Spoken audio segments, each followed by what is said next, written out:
সায়েন্টিস্টরা দেখলো যারা হিজড়া হয়, আমাদের হিজড়া ভাই বোনরা আছেন, হিজড়া চিনতে পারছেন, যারা মেয়েও না পুরুষও না, এইটা কেন হয় এটাও জেনে রাখুন। গবেষণায় সায়েন্টিস্টরা দেখছে, গবেষণা করে, যে হিজড়ার কাছে ডাবল এক্স ওয়াই হয়। কি হয়? Double X Y. তার মধ্যে একটা ছেলের মধ্যে থাকে এক্স ওয়াই, একটা মেয়ের কাছে থাকে ডাবল এক্স। তাহলে পুরুষ আর মহিলা চেনার এটা হলো সায়েন্টিফিক দালায়েল, দলিল বা উইটনেস। কিন্তু হিজড়াদের মধ্যে ডাবল এক্স ওয়াই থাকে। সায়েন্টিস্টরা চিন্তা করলো যে একটা এক্স, বাড়তি এক্স কোথা থেকে আসলো? কারণ এক্স ওয়াই হলো তো ছেলে আর ডাবল এক্স হলে মেয়ে, তাহলে এক্স এক্সটা কোথা থেকে আসলো? সে ছেলেও না মেয়েও না।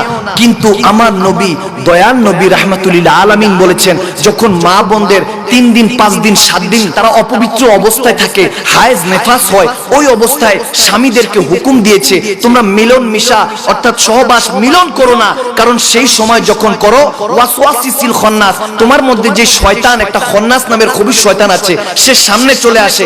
তখন তুমি মিলন করছো না তোমার ওয়াইফের সাথে। যখন মা বোনদের অপবিত্র অবস্থায় থাকে, তখন তুমি যখন মিলন করো, তখন ওই খন্নাসটা আসে, শয়তান দ্বারা ওই মহিলার সাথে মিলন হয়, তখন গিয়ে একটা হিজড়া জন্ম নেয়। নাউজুবিল্লাহ। আমার নবী নিষেধ করেছেন যে যখন তুমি তোমার ওয়াইফের সাথে, বউর সাথে, স্ত্রীর সাথে থাকবা, যখন তার 3 দিন 5 দিন 7 দিন মাসিক যায়, ঋতুস্রাব যায়, হায়েজ নেফাস হয় আরবি ভাষায়, তখন ওই টাইমটা তুমি তোমার স্ত্রীর কাছ থেকে একটু দূরে থাকবা। 5 দিন 3 দিন 7 দিন ক্রস হলে তারপরে তোমরা মিলন করবা, মহব্বত করবা। এর আগে যদি করো, যদি বাচ্চা কনসেপ্ট হয়ে যায়, তোমার শুক্রাণু পুরুষের শুক্রাণু অর্থাৎ এক্স ওয়াই যদি মহিলার কাছে চলে যায়, তখন ওটা ওই পুরুষের থাকে না। এখন সায়েন্টিস্টরা আশ্চর্য হয়ে চিন্তা করতেছে যে এই এক্স অর্থাৎ হিজড়া যে জন্ম নেয়, না ছেলে না মেয়ে, তারা এরকম কেন হয়? তখন তারা বলতেছে একটা এক্স কোথা থেকে আসলো? তারা গবেষণা করে পেল না, অথচ 1400 বছর আগে আপনার আমার নবী, দয়াল নবী রাহমাতুল্লিল আলামিন বলে গিয়েছেন যে এই সময় থেকে এই সময় তুমি তোমার স্ত্রী থেকে দূরে থাকো। থাকলে তাহলে তোমার কাছ থেকে যখন সন্তান আসবে না, তুমি যখন তোমার স্ত্রী থেকে দূরে থাকবে, তখন তোমার সন্তানও নিরাপদ থাকবে। যখন এই ওয়াসওয়াসিসিল খন্নাস, ওই খন্নাস খবিশ শয়তান আর ওয়াসওয়াসা দিতে পারবে না।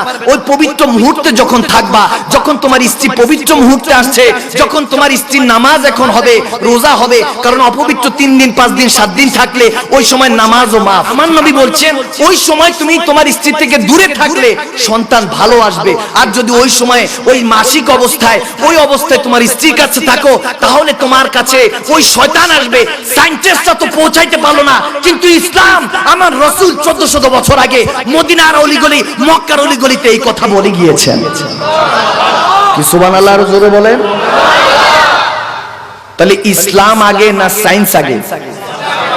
বিজ্ঞান আগে না কোরআন আগে? আওয়াজ দিয়ে বলেন। কোরআন দামি, কোরআনের কথা বুঝতে হবে। এজন্যই আমার আল্লাহ বলেছেন নিজেকে পরিবর্তন করো।